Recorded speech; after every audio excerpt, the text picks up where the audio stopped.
우리는 참 약하죠. 많이 부족하죠. 그런데 하나님은 이 부족한 걸 알면서도 그저 하나님의 자녀라 하시면서 필요한 대로 이리로 저리로 보내시면서 하나님의 뜻을 이루며 살라고 하고 계신 것 같아요.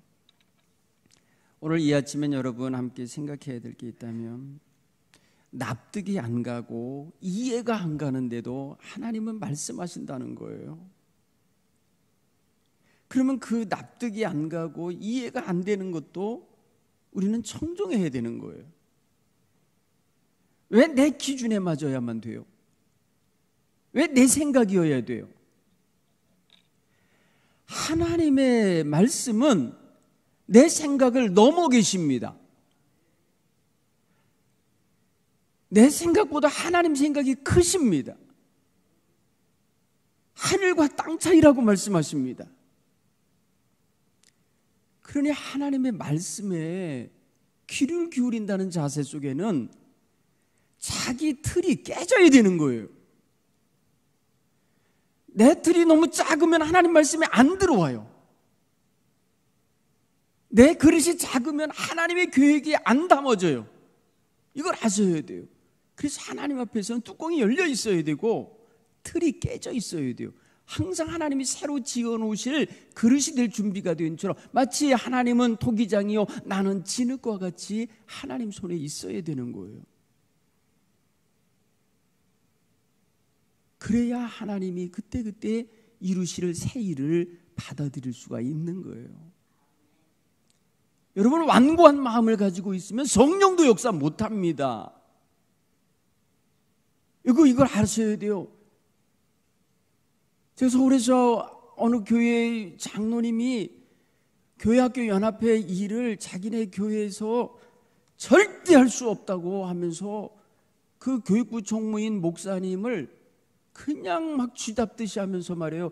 그런 일을 왜 우리 교회에서 하냐고, 우리 목회 계획 속엔 그거 없다고 이러면서 막았어요.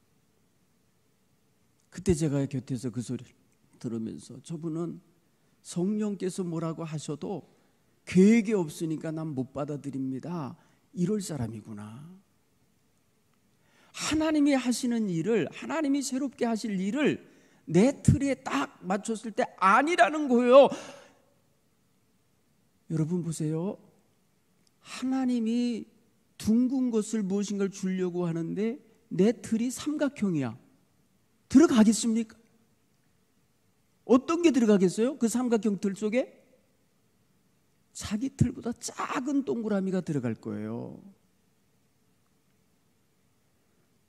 여러분 보세요. 하나님이 하시려고 하는 일을 내 틀로서 모든 걸 자단하고 모든 걸 그걸로 보고 그걸 하고 아집을 부린 거, 이게 도그마예요. 이게 그래서 교리가 나오고 여기서 말이 교주가 나오는 거예요. 여기서 이단이 나오는 거예요.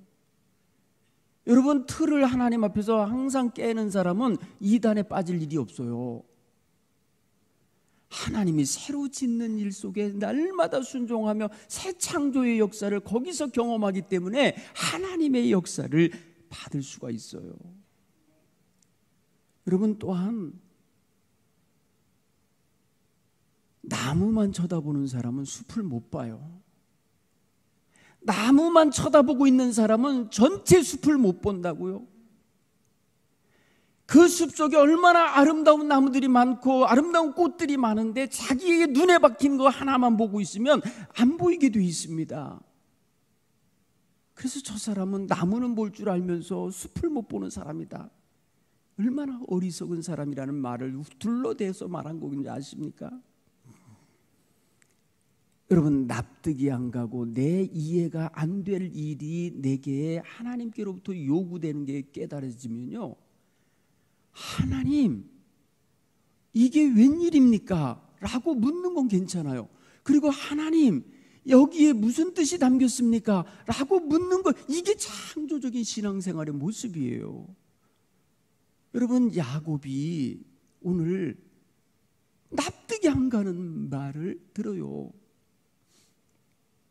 여러분, 아브라함한테 하나님이 하란 땅에서 불러들여서 가나안 땅에 있게 들어올 때 가나안 땅에 들어오자마자 하신 말씀이 이 땅을 내가 너와 네 자손에게 영원한 기업이 되게 하리라 말씀하셨어요.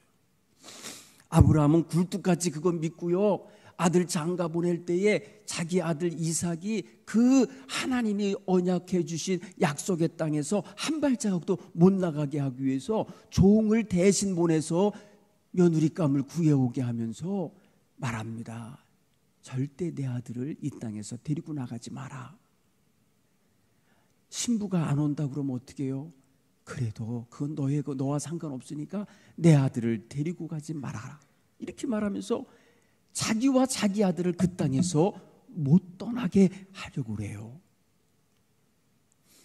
무슨 의미냐면요, 그 땅을 소유하도록 하신 하나님이 내 아들이 행여라도 아람 땅에 가갖고 그 화려한 문화와 화려한 땅, 자기가 살던 나왔던 아브라함은 알잖아요. 그 땅이 어떤 땅인지 알잖아요. 그런 땅에 가면 이 젊은 애가 가갖고 나 여기 살래 안 갈래 하고 있을 수도 있잖아요.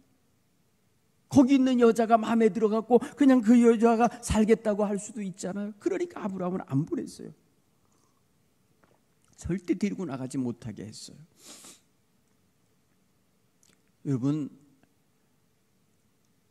이삭이 장가 들어서 자식 낳고 이러고 살 때에 커다란 흉년이 들었어요. 아버지도 돌아가시고 이제 흉년이 들었을 때 하나님이 이삭에게 말합니다. 이삭아, 넌 절대 이 땅을 떠나지 마라.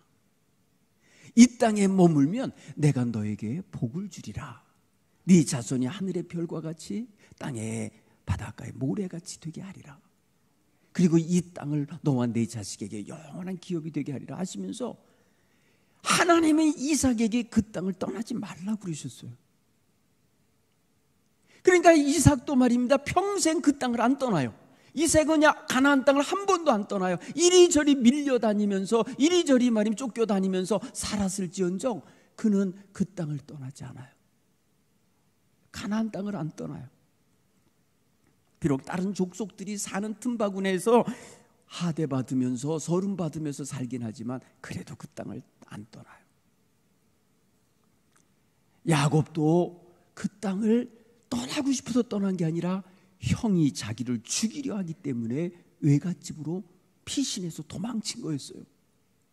그런데 하나님이 너의 난 곳 네 고향 땅으로 돌아가라는 명령을 듣고 처자식을 데리고 야복강을 건너서 그리고 가나안 땅으로 온 거거든요. 가나안 땅에 왔을 때에 그가 세겜이라고 하는 저 북쪽의 산악마을에서 살려고 할 때에 하나님은 너는 나랑 약속한 땅 베델로 올라가라 해갖고 베델로 데려보내셨어요. 그런데 그 이후에 성경 창세기 35장 그 부분에 보면은 야곱은 할아버지가 살던 곳, 아버지가 살던 곳 헤브론으로 이사 옵니다.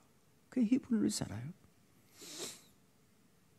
여러분, 여기까지 이들은 하나의 틀이면 됐어요. 가나안 땅을 지키자. 가나안 땅을 지키며 살아야 된다. 가나안 땅은 하나님이 주신 약속의 땅이다. 이렇게 믿은 그 틀 하나로 살 수가 있었어요. 그런데 그 땅 안에서 살면서 환난을 당했습니다.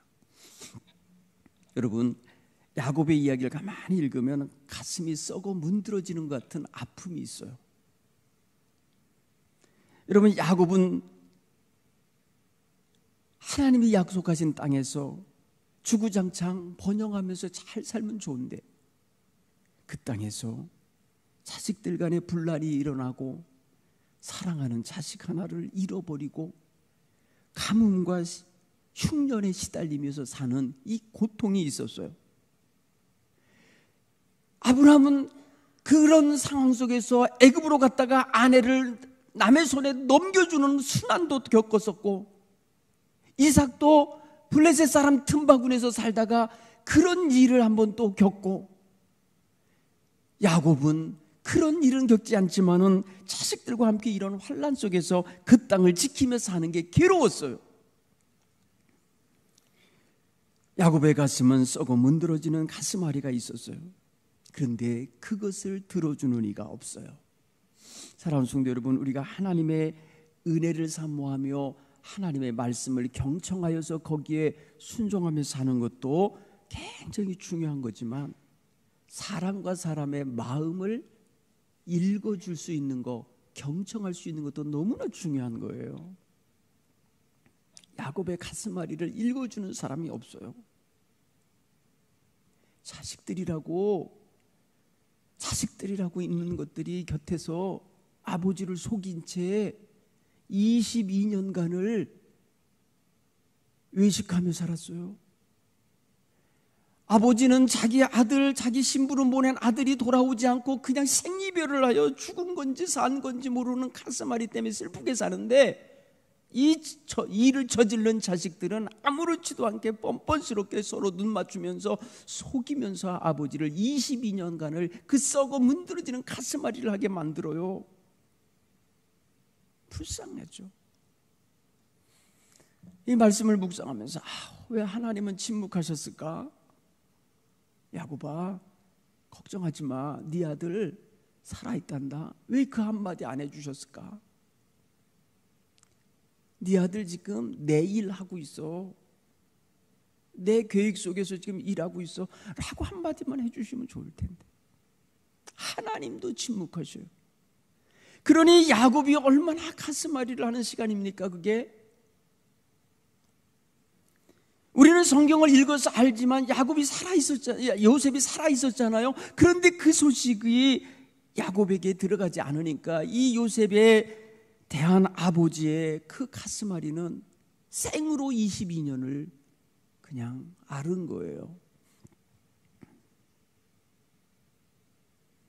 사랑하는 성도 여러분, 아버지의 마음, 아버지의 그 가슴앓이, 그 진실한 마음을 헤아려 드리지 못하는 자식들, 도리어 자신들의 죄를 숨기고 뻔뻔스럽게 살아가고 있는 그 모습을 보면서 하나님은 뭐라고 하실까?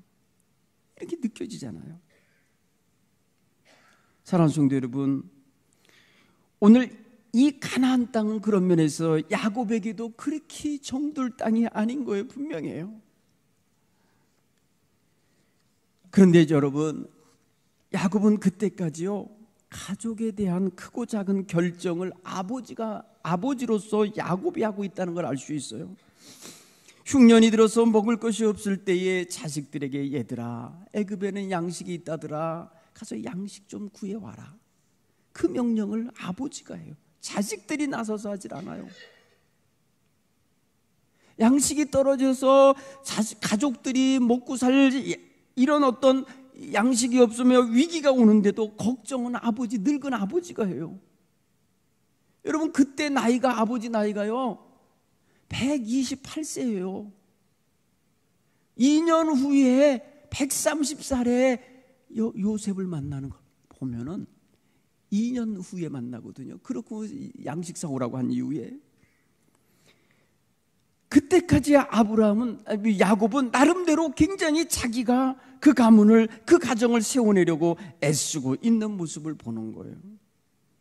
여러분, 그런데 성경을 보면은 기력이 많이 쇠하였다는 걸 알 수 있어요.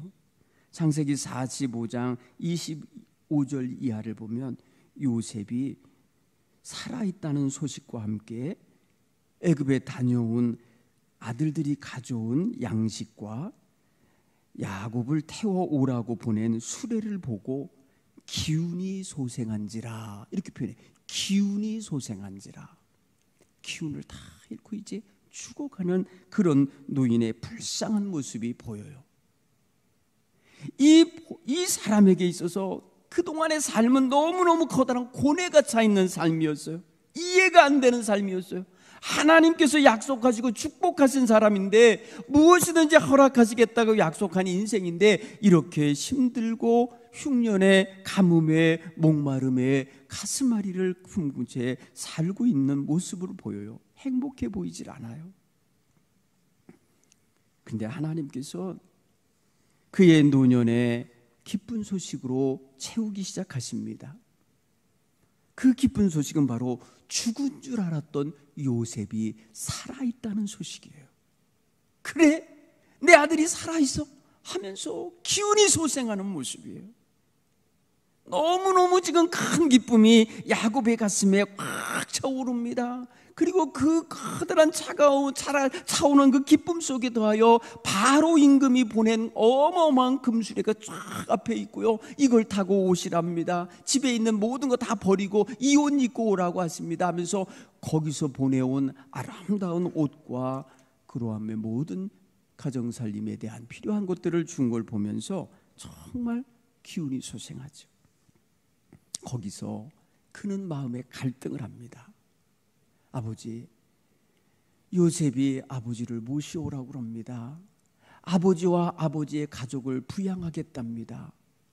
아버지, 요셉이 총리가 돼 있어요 하면서 아버지를 초대하는데, 아버지의 초대를, 이 초대를 받고 있는 아버지의 마음이 기쁘면서도 한쪽에 매달리는 마음이 하나 있는데, 가나안 땅을 어떻게 떠나지? 이 땅 하나님이 주신 땅인데 어떻게 떠나지? 갈등을 하면서 바로 결단을 못 내려요.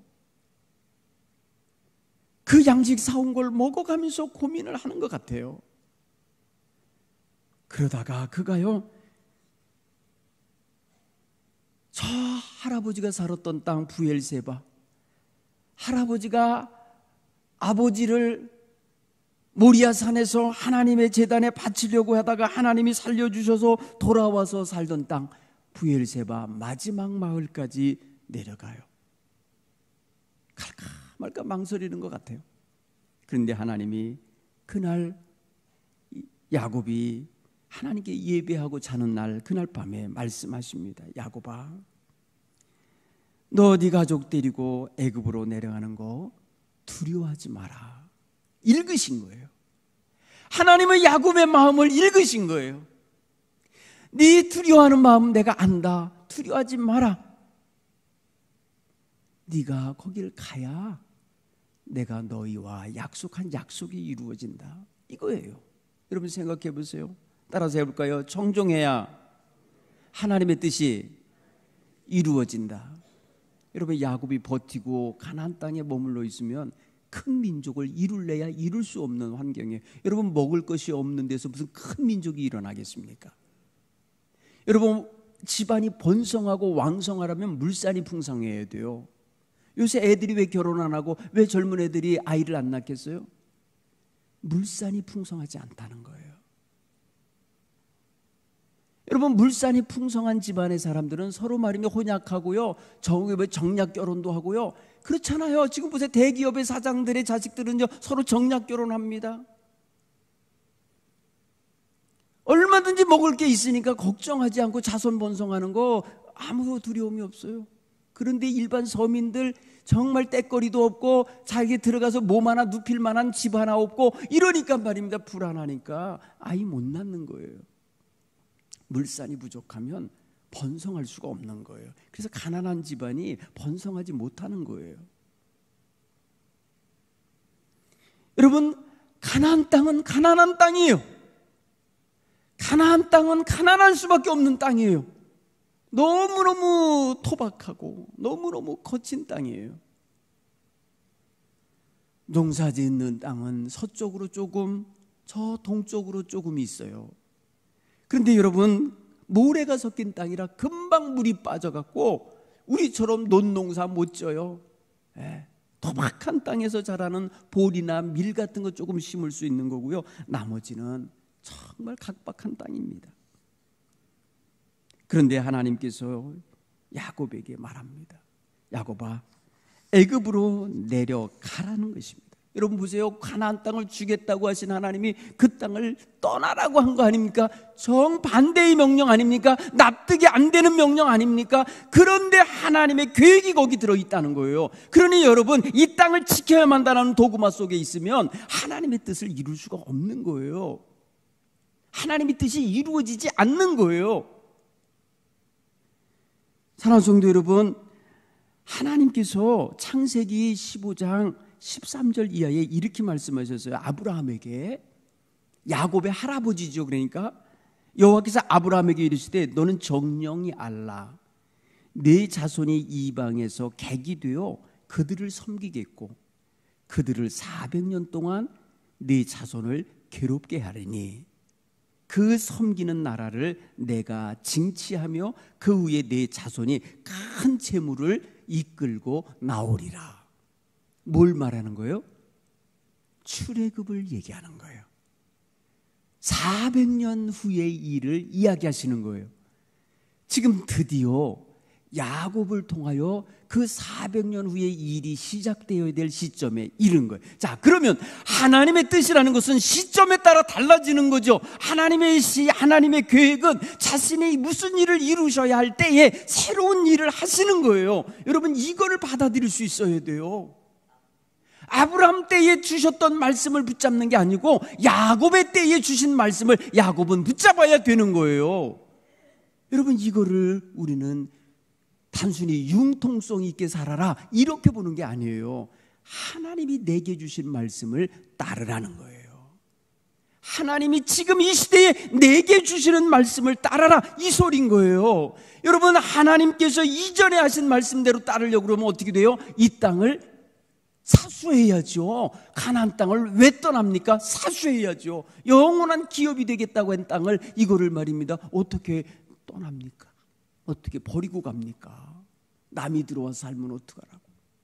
여러분, 그거잖아요. 야곱은 지금요 하나님의 거대한 계획을 다 몰라요.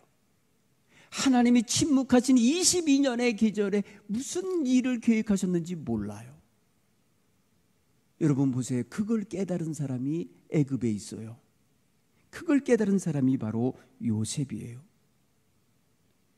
여러분, 아버지가 깨닫지 못하고 있는 것을 지금 고난 중에 있었던 요셉이 깨달았습니다. 뭐라고 말씀하시는 줄 아세요? 창세기 45장 5절에 당신들이 나를 이곳에 팔았으므로 근심하지 마십시오. 한탄하지 마십시오. 하나님이 생명을 구원하시려고 나를 당신들 앞서 보내셨나이다. 보세요. 하나님은 지금 침묵하시는 그 기간 동안에 하나님이 택하시고 하나님이 선택한 아브라함의 자손을 큰 민족이 되게 하실 계획을 가지고 일하고 계셨던 거예요. 요셉이 종살이하고 감옥살이하고 요셉이 정말 노예살이라는 고난의 시간에 하나님은 일을 하고 계셨던 거예요. 하나님은 아브라함의 자손을 살릴 준비를 하고 계셨던 거예요. 아브라함의 자손이 큰 민족이 될 수 있는 기반을 마련하고 계셨던 거예요. 총리가 되어서 그들을 보호하고 그들을 고센 땅이라고 하는 좋은 땅에서 번성하게 하시려고 이미 요셉을 먼저 보냈다는 사실이에요. 그거를 요셉이 깨달은 거예요. 요셉이 깨달은 거예요.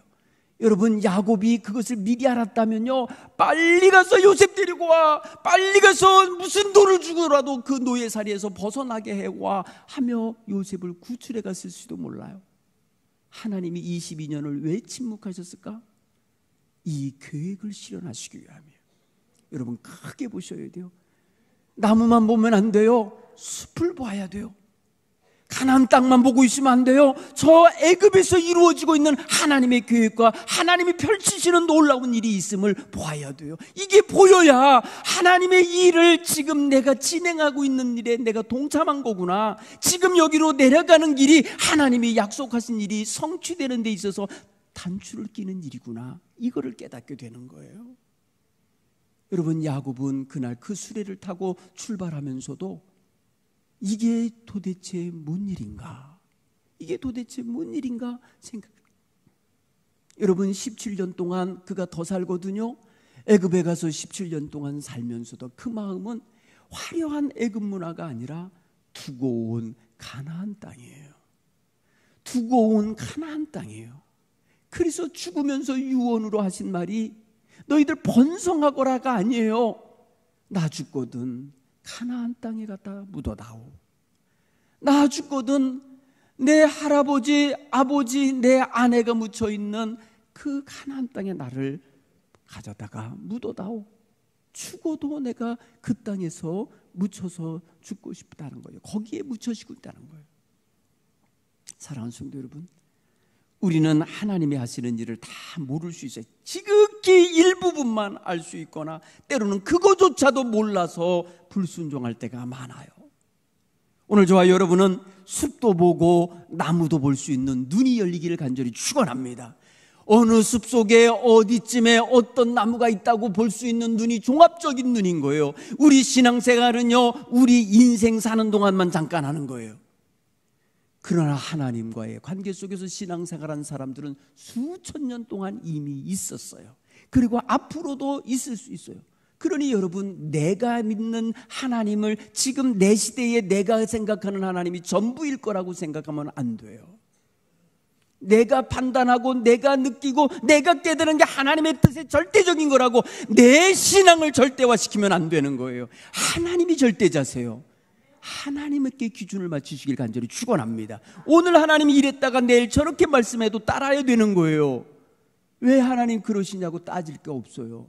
하나님 이 땅을 영원히 우리 기업으로 주겠다더니 왜 여기를 떠나라고 하시는 거예요? 왜 여기를 가라고 떠나서 애굽으로 가라고 하시는 거예요? 우리 아버지한테는 애굽으로 가지 말라고 하시더니 왜 나에게는 거기로 가라고 하시는 거예요?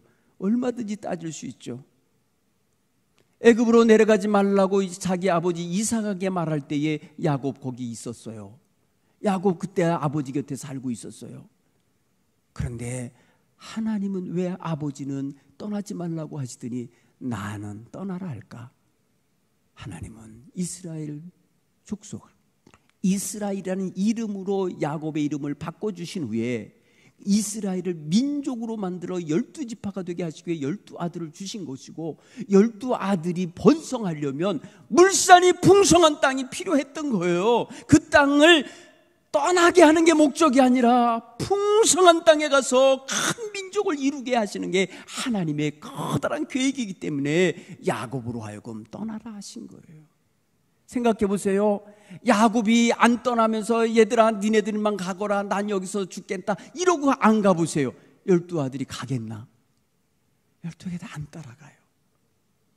야곱이 나중에 70명의 가족을 데리고 거기로 내려가는 것은 결국은 야곱이라는 사람이 결단해야만 했던 거예요.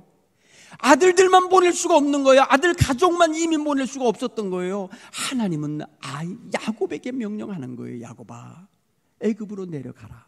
두려워하지 말고 가라. 여러분, 두려움이 가득했던 야곱의 마음을 그렇게 어루누르시며 보내시는 거예요. 보세요. 하나님이 하시는 일은 너무나 놀랍고 크잖아요. 그러니 지엽적인 것만 알고 있고 지엽적인 것만 느끼고 있는 사람이 어떻게 하나님의 계획을 다 안 것처럼 하나님을 자단하고 하나님께 함부로 말할 수 있겠어요? 그럴 수 없는 거죠. 사랑하는 성도 여러분, 오늘 저와 여러분은 분명한 자세 하나를 가지시면 돼요. 내게 납득이 안 돼도, 내가 이해를 할 수 없어도 하나님이 명하시면 준행할 수 있고 순종할 수 있는 이런 믿음이 있어야 될 줄 믿습니다.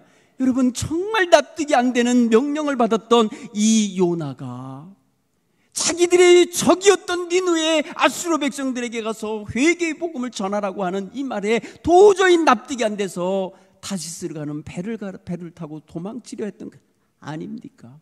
모르는 거예요. 하나님의 계획을 모르는 거예요. 그러면서 자기의 판단에 하나님의 뜻조차도 외면하고 돌리고 등 돌리고 가는 거 보세요.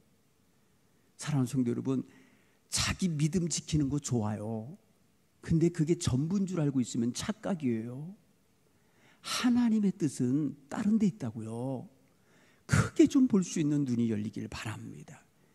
어떻게 내 교회만 하나님의 교회입니까?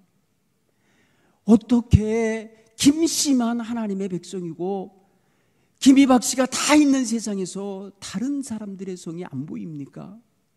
하나님은 모두를 지금 품고 계신데 어떻게 작은 것이 전부인 것처럼 보시냐는 거예요.